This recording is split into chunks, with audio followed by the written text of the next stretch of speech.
With our, we're just about ready to get started with our program this evening. What I'd like you to know and realize is that it's a program or it's a happening, but really it's a ritual. It's a ceremony with the intent of bringing the spirit of place into the heart of downtown Springfield. And so we're kicking off this evening with a gallery talk by Kent Smith, who has my heart. Welcome, everyone. It's a distinct pleasure to be here. And when it comes to places that are close to our heart, you can look around this gallery and you can see two people whose hearts are deeply grounded in the place that is Sangamon County, that is Springfield, that is here. I also want you to take a moment and take a deep breath and sense your body and to let your thoughts go for a while. Because all of the work in this exhibition is about a kind of communication that we're all familiar with. It's where all of our creativity comes from. It's not thought. It's that other place of presence, that other place that is behind, in between your thoughts. And that's where true creativity happens.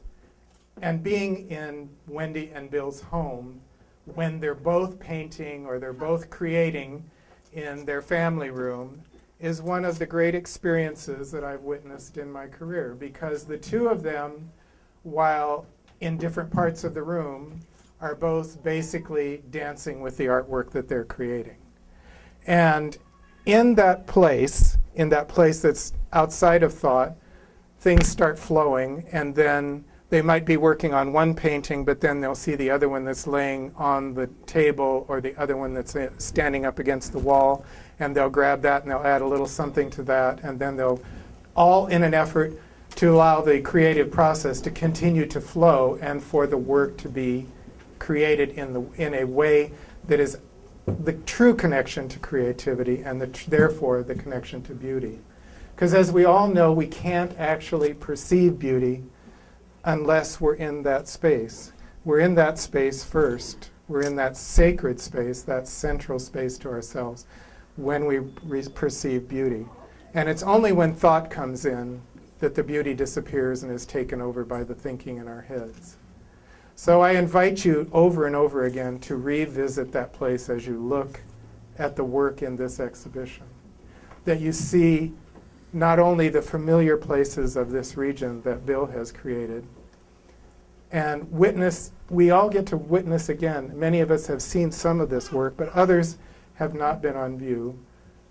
And we can see with the intensity of his looking, of his seeing, of his feeling into what's in each of these places, his long connection with all of the places in this city.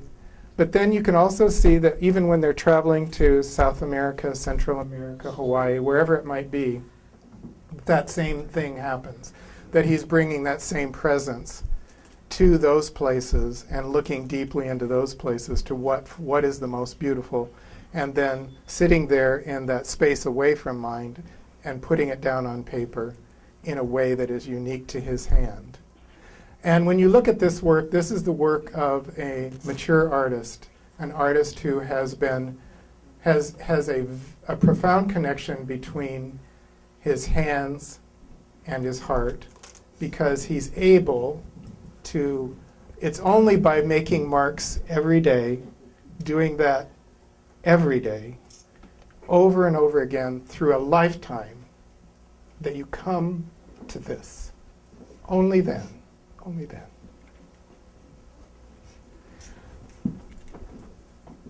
What we see here are that ours is a sacred landscape, and the people in our life are just as sacred.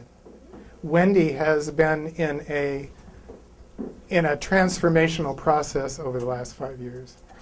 I've been witness to that. We are the closest of friends. All of these are people who, on a daily basis, change our lives. These are our friends. These are the people who make our life what it is, the people who remind us of who we really are. And Wendy, in her fierceness of her soul and her heart, is willing to say to those people, "You're an angel in my life." I mean, who does that? Who does that? Who dares to do that? Who dares to do that? I invite you to dare to do that tonight, to tell the people here that you know that you're an angel in my life. Enjoy this, and again, take another deep breath. Feel your body. Feel how good it is to be right here, right now. It's happening right now. This is where the best moment of your life is, right now, at this moment. Enjoy your evening. It's going to be great.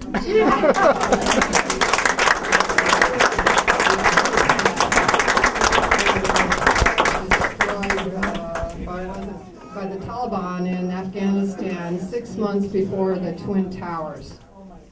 And there was a lot of defacing of Buddha over the surface of the collaged area. Yes. I've written Gate Gate Par Gate Parasum Gate Bodhi Swaha, and that's the heart mantra. And so this piece is a prayer for oneness and for the end of intolerance. And the dance is being done to that mantra, and I'm so happy to have these lovely ladies.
to do the angels came to me after doing a lot of angels and getting tired of doing the celestial versions. I realized that that there were a lot of off-the-grid angels, and so I started.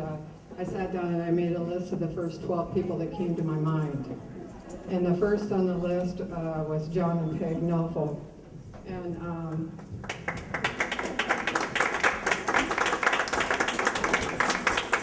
I just want to say that after doing that list, after starting that list, I had the realization that it could have been any 12 people that I could have done this series with, but this took me a year, so I don't think I'm going to start up some more. But John and Peg have been involved, and Bill and I have done a lot of different rituals around the land and place over the years, and John and Peg have been involved in almost every ritual we've done, and I can't think of anyone who is more connected to place and spirit than this couple, and John, who's written about place for many years. So John, it's an honor.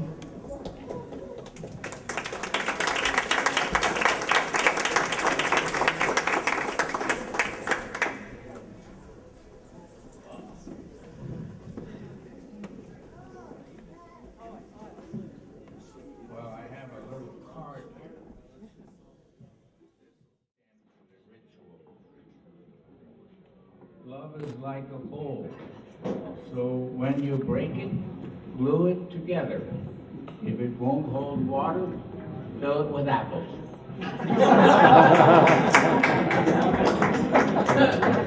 And this is for the place up on the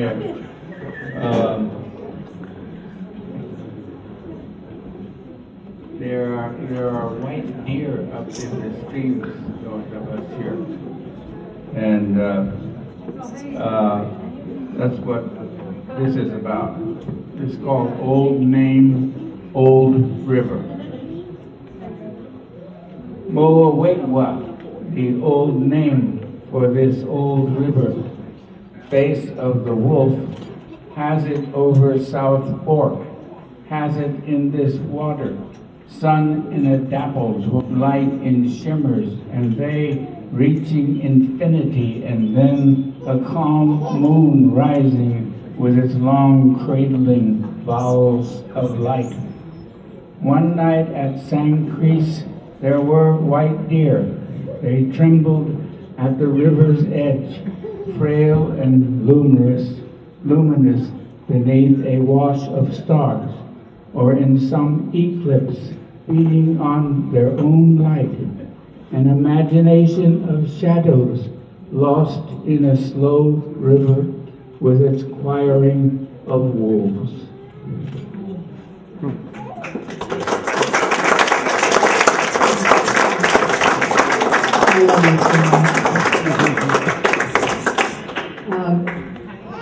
And we have John Malin here now. Well, here's the first line for the name. The first line is the Great Stone Buddha. Is this better? Yes. It's not good for me, I can hear myself. The Great Stone Buddhas were carved into the cliffs of Banyan, an oasis on the old Silk Road, a center of learning and trade. Here the monks lived in caves, transcribing the sutras, sitting, sitting, sitting, until the illusion of separation evaporated. Time passed, and then one day, Genghis Khan's favorite grandson was killed in battle here. And the great Khan sealed the valley off and killed every living thing therein. The valley was resettled. New empires came and began chipping away at the statues a little at a time until the modern age, when finally the will and the way converged to bring them down. Why? One could say that this is what happens when the world is divided into sacred and profane. It goes on every day, all over the world, and even in our hearts. When the statues came down, hidden caves were revealed. In one of them, an ancient manuscript was found, a copy of the Praticca Samutpada Sutra, the sutra of the dependent arising of all things, the Buddha's teaching that all things are dependent upon all other things, that the universe is one. But the manuscript was unfinished. In a place not far away, Muhammad hangs his head and weeps. Abraham and Jesus comfort him as best they can. They know how he feels. The Buddha looks upon his friends with a sweet, sad smile of compassion.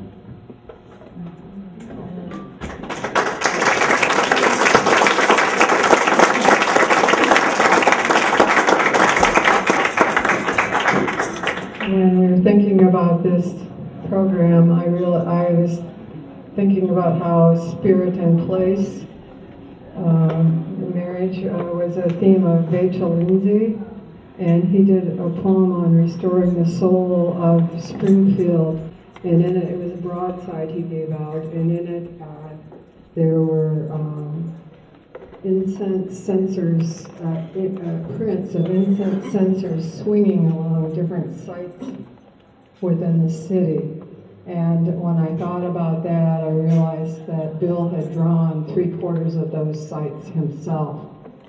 So we would like to consider this evening, and you might make way for Ted here,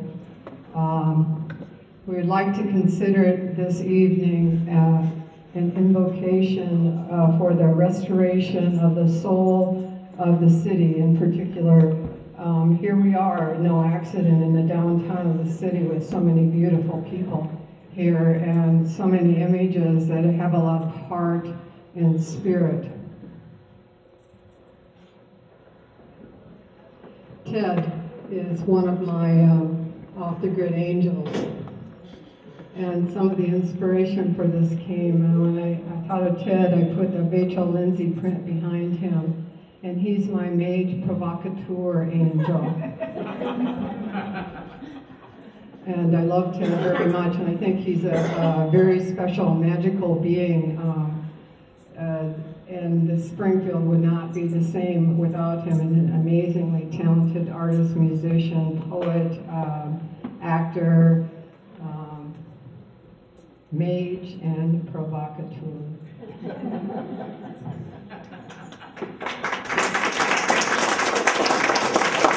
So Ted is going to do a rendition of Restoring the Soul of the City.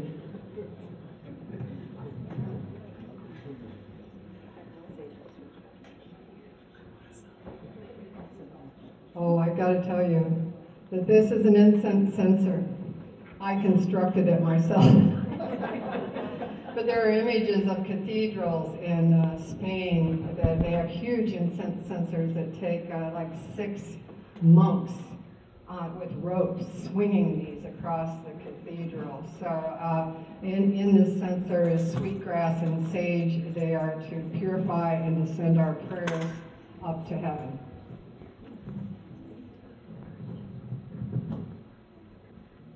Censers are swinging over the town. Censers are swinging. Look overhead.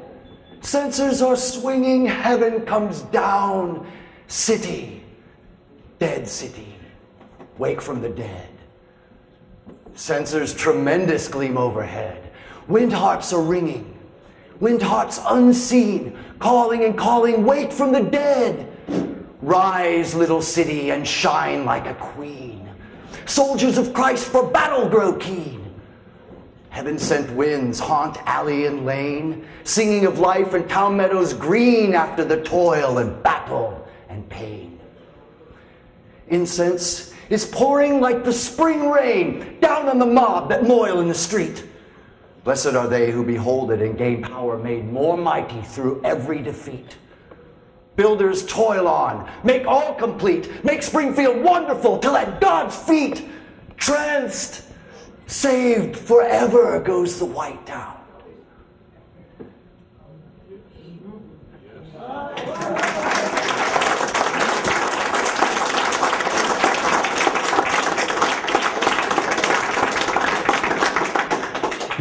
Some of you may have seen Ted over at the Lincoln Museum, where he is an actor there. And this is last but not least a few words from my beloved Bill. thanks for coming. I don't have any prepared remarks, but Ted said it all.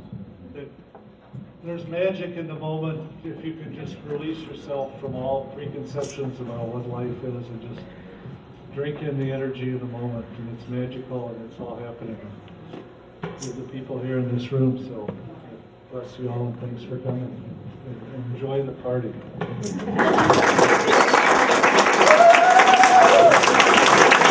So we're inviting both spirit and place to remain with us for the evening.